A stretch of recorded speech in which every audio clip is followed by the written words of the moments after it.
अस्सलाम वालेकुम, मैं हूं दिशान अहमद सिद्दीकी। आप देख रहे हैं सबसे पहले पाकिस्तान। दूसरों को लोटा कहने वाले खुद लोटा बन गए और पाकिस्तान तहरीक इंसाफ के चेयरमैन इमरान खान साहब अब तनहा रह गए हैं। और पाकिस्तान तहरीक इंसाफ के चेयरमैन इमरान खान साहब को कौन कौन छोड़ने जा रहा है और उनके खिलाफ अब कौन कौन है जो अब आइंदा आएगा और उनके खिलाफ जो है अब बयान देगा। और बल्कि ऐसा होगा कि उन बयानात के बाद या उन लोगों के मंजर आम पर आने के बाद शायद हो सकता है पाकिस्तान तहरीक इंसाफ के चेयरमैन इमरान खान साहब बिलाखिर जो है हार मान लें। लेकिन उससे पहले मैं बात करता हूँ इसराइल और फ़लस्तीन की। इसराइल और फ़लस्तीन के दरमियान अब जंग बंदी के इम्कानात पैदा हो गए हैं। अब कल से अब तक जो है कोई इतने शदीद हमले तो नहीं हुए। एक जगह जो है इसराइल ने गोलाबारी की है जिसके नतीजे में 17 फ़लस्तीनी शहीद हो गए हैं। और ये वो लोग थे जो नकल मकानी कर रहे थे और इसमें रेस्क्यू के कुछ लोग थे। ज़ाहिर सी बात है रेस्क्यू इदारे हैं जो वहाँ लोगों को रेस्क्यू कर रहे हैं, क्योंकि बड़े पैमाने पे तबाही हुई है और इस तबाही को समेटने के लिए जो है एक बड़ा अरसा लगेगा और रेस्क्यू इदारे जो है इस पे जो है अपना काम कर रहे हैं। अब जो है अमरीकी सदर जो बाइडन ने भी जो है इसराइल को ख़बरदार किया है कि वो गज़ा में दाखिल होने की गलती ना करें। अब इसराइल का असल टारगेट तो समझे एक तरह से पूरा हो चुका है। वो शुमाली गज़ा पे कब्ज़ा करना चाहते थे और यकीनन वो इस हद तक जो है तकरीबन कामयाब हो चुके हैं और शुमाली गज़ा से तकरीबन तमामी फ़लस्तीनी जो है उनका इनखला हो चुका है और शुमाली गज़ा पर अब जो है इसराइल जो है काबिज़ हो सकता है।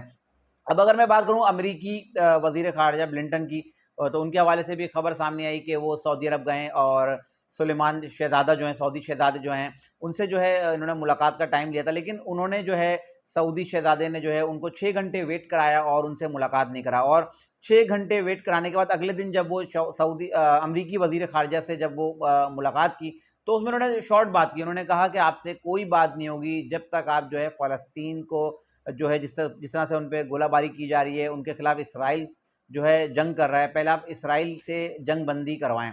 तो अब लगता यही है कि अब जंग बंदी का आगाज़ हो चुका है और इस पे ईरान का भी मौक़िफ़ आ चुका है कि लेकिन ईरान ने एक बयान इस मौके पे, जब जंग बंदी के इम्कानात हैं, ईरान ने एक बयान दिया, तो उस बयान को थोड़ा सा मैं देखता हूँ कि शायद ये तनाज़े को मज़ीद बढ़ाने वाली बात है। ईरान ने कहा कि अगर इसराइल अपनी जो जंग उसने जारी रखी हुई है, अगर वो फ़लस्तीन पर दोबारा हमला करता है तो ईरान जो है शदीद जो है भारी बम जो है अब इसराइल पर बरसा देगा।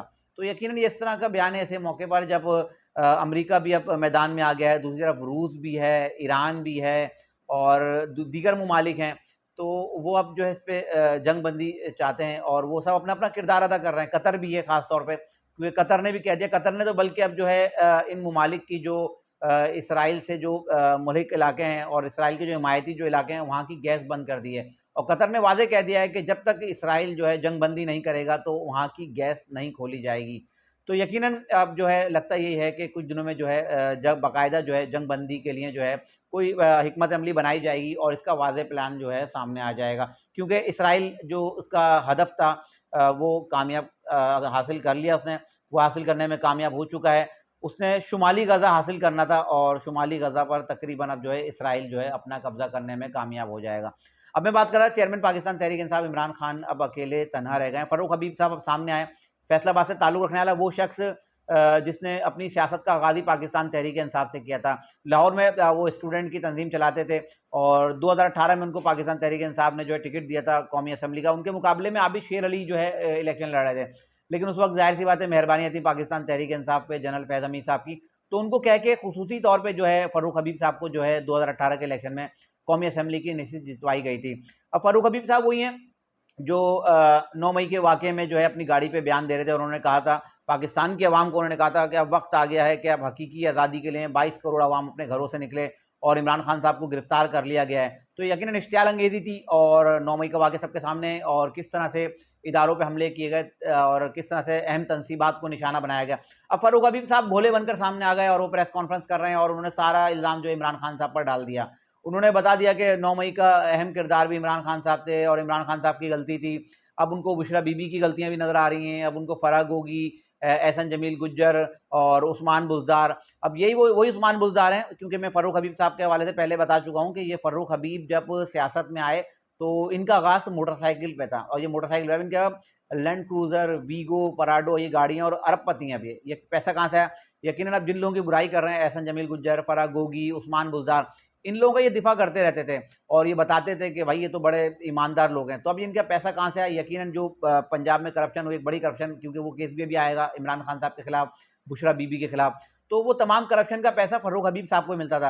अब फर्रुख हबीब साहब तो बिल्कुल साइड पे हो गए और उन्होंने सारा मलबा जो है इमरान खान साहब पर डाल दिया और उन्होंने कह दिया कि जो भी हुआ था, जो भी खराबी हुई, वो जो है इमरान खान साहब की वजह से हुई। अब तहरीक इस्तेकाम पाकिस्तान में उन्होंने जो है शमूलियत अख्तियार कर ली, क्योंकि फर्रुख हबीब साहब जो पहले जब जहांगीर तरीन साहब जब पाकिस्तान तहरीक इंसाफ छोड़ के गए, सबसे ज़्यादा तनकीद फर्रुख हबीब करते थे और इनको लॉन्च करने में जो इनको आगे लाने में जो अहम किरदार है वो फवाद चौधरी साहब का था। फवाद चौधरी साहब इनको आगे लेके आए थे जब ये नए नए लीडर बने, जब ये स्टूडेंट की सियासत से इन्होंने अपना आगाज़ किया था।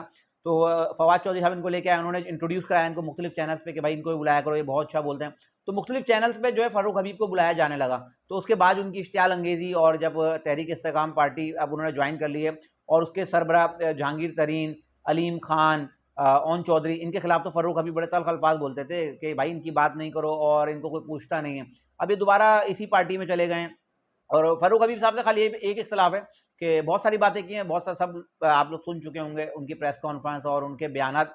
बस सिर्फ एक मेरा इख्तलाफ है कि अगर फर्रुख हबीब साहब इतने सियासी थे और इतने ख़ानदानी थे और इतने आला ज़र्फ़ वाले थे तो पाकिस्तान तहरीक इंसाफ को खैर बात कहते, सियासत छोड़ते, लेकिन उनकी मुखालिफ सियासी जमात में नहीं आते। तो बहरहाल अभी ये फर्रुख हबीब साहब ने एक बहुत बड़ा भंड मारा है और वो समझ रहे हैं कि शायद तहरीक इस्तेकाम पार्टी में जाके उनकी कोई साख बनेगी या उनको मज़ीद इज़्ज़त मिलेगी। तो फर्रुख हबीब साहब तो अगर सियासत से किनारा कशी करते तो उनके लिए ज़्यादा बेहतर रहता। और इन्होंने जो ये तहरीक इस्तेकाम पार्टी जो ज्वाइन की है, जो ज़ाहिर सी बात है इन्होंने पैसा कमाया उसका हिसाब तो उनको देना पड़ेगा ना, क्योंकि किस तरह से जब ये गायब हुए थे, इनकी गिरफ्तारी की खबरें थी, फिर 29 सितंबर को इनको गवादर से गिरफ्तार किया गया था। अब ये मंजर आम पर आ गए और इन्होंने भी यही बयान दिए। इससे पहले ज़ाहिर सी बात है सदाकत अली अब्बासी और दीगर लोगों ने, उस्मान डार ने और बयान दिए इनके खिलाफ और इनको बताया कि किस तरह से इमरान खान ने जो है 9 मई की प्लानिंग की और साइफर तक का कह दिया फर्रुख हबीब साहब ने कि साइफर जो एक ड्रामा था और सारा मलबा मतलब इमरान खान बुरा था। जब तक इमरान खान साहब सियासत में था, उरूज पे था, तो इमरान खान अच्छा था। अब इमरान खान बुरा हो गया तो भाई अगर इमरान खान साहब के दौरे हुकूमत में और उनकी वजह से आपको जो कौमी असम्बली की नशिस्त मिली उसके बाद आपने जो पैसा बनाया, तो आप वो पैसा, वो तमाम मराते, वो तमाम चीज़ें भी वापस करें। बहरहाल आपसे हिसाब तो होगा, लेकिन मैं बात कर रहा था अब इमरान खान साहब के खिलाफ जो मुश्किलात होंगी, एक तो बुशरा बीबी को अब ज़ाहिर सी बात है को चेयरमैन कायम मुकाम सदर बनाने की जो है बातें कि क्योंकि इमरान खान साहब को पता है मैं तवील अरसे तक जेल में रहूँगा। लेकिन अब अलीमा खान मैदान में आ गई हैं और अलीमा खान ने जो है अब बाकायदा कुछ सोशल मीडिया ज़राए से पता लगा कि सोशल मीडिया की कुछ लोग हैं जो पाकिस्तान तहरीक इंसाफ के लोग हैं, उनसे रब्ता किया और उन्होंने कहा कि बुशरा बीबी और जुल्फ़ी बुखारी की जो एक ऑडियो आई थी उसको ट्रेंड के तौर पर चलाएं और बताएं कि बुशरा बीबी जो है पार्टी से जो है मुखलिस हैं, या वो किसी तरह से भी हो सकती है, दूसरे जाविये में भी हो सकती है। तो एक तो वो खबर है कि अलीमा खान और बुशरा बीबी के इख्तलाफात। इसके अलावा अब इमरान खान साहब के खिलाफ जो बयानात आएंगे, मैंने पहले बताया था कि जब फर्रुख हबीब का बयान में मैंने कहा फर्रुख हबीब और शेख रशीद के बयान अब आने वाले हैं। अब फर्रुख हबीब ने तो बहुत सख्त बातें की, इतनी सख्त बातें किसी ने भी नहीं की, लेकिन इनसे ज़्यादा सख्त बातें अब शेख रशीद साहब की होंगी। शेख रशीद साहब जो इमरान खान साहब के बहुत ज़्यादा वफादार बने हुए थे, अब जब शेख रशीद साहब का बयान जब आएगा तो देखिएगा वो फर्रुख हबीब साहब से ज़्यादा सख्त इंकशाफात करेंगे और जो इमरान खान साहब एक मुहिब्बे वतन थे उनकी नज़र में, अब वो इमरान खान साहब सबसे बड़े गद्दार होंगे। और दूसरा जो इमरान खान साहब तनहा होंगे और अकेले रह जाएंगे, अब इमरान खान साहब के खिलाफ दो बड़े बयान आने वाले हैं। पहले तो शेख रशीद और ओन अब्बास बप्पी ये आएंगे, ये अहम इंकशाफात करेंगे। इसके अलावा जो सबसे ज़्यादा इमरान खान साहब को जो परेशान करेंगे और इमरान खान साहब को तनहा करेंगे, एक बयान होगा बुशरा बीबी के साबिक जो खावंद हैं, जो खावर मानिका साहब। एक खावर मानिका जो है इनके खिलाफ अब प्रेस कॉन्फ्रेंस करेंगे, क्योंकि उनकी भी तैयारी तकरीबन हो चुकी है। खावर मानिका की प्रेस कॉन्फ्रेंस भी किसी वक्त भी आने वाली है और वो भी हो सकता है बहुत ज़्यादा ऐसी बातें करें जो इमरान खान साहब के लिए मुश्किलात पैदा करें। और उसके अलावा आखिर में जो है बुशरा बीबी, क्योंकि इमरान खान साहब ने बुशरा बीबी की वजह से ही जो है पाकिस्तान तहरीक इंसाफ के मुखलिस लोगों को पीछे किया और मुखलिस लोगों को आगे नहीं बढ़ने, क्योंकि पाकिस्तान तहरीक इंसाफ बहुत कुछ कर सकती थी। इमरान खान साहब एक मुखलिस इंसान थे, एक अच्छे इंसान थे। मैं मानता हूँ इस चीज़ को कि इमरान खान साहब इनकलाब ला सकते थे मुल्क में और वो जो चाहते थे मुल्क को बेहतर सिमत में ला सकते हैं, लेकिन इमरान खान साहब का इंतखाब गलत हुआ और उनके इंतखाब में सबसे बड़ी उनकी गलती थी बुशरा बीबी। और बुशरा बीबी जब इमरान खान साहब से अलहदगी का ऐलान करेंगी और पाकिस्तान तहरीक इंसाफ को छोड़ेंगी और इमरान खान साहब से लाताल्लुकी करेंगी, तो उसके बाद इमरान खान साहब जो है तनहा रह जाएंगे। ये थी मेरी आज की खबरें जो मैंने आपके सामने रखी। इंशाल्लाह मज़ीद खबरों और नए तजज़िये के साथ फिर हाज़िर हूँगा, तब तक के लिए इजाज़त दीजिए। अल्लाह हाफ़िज़।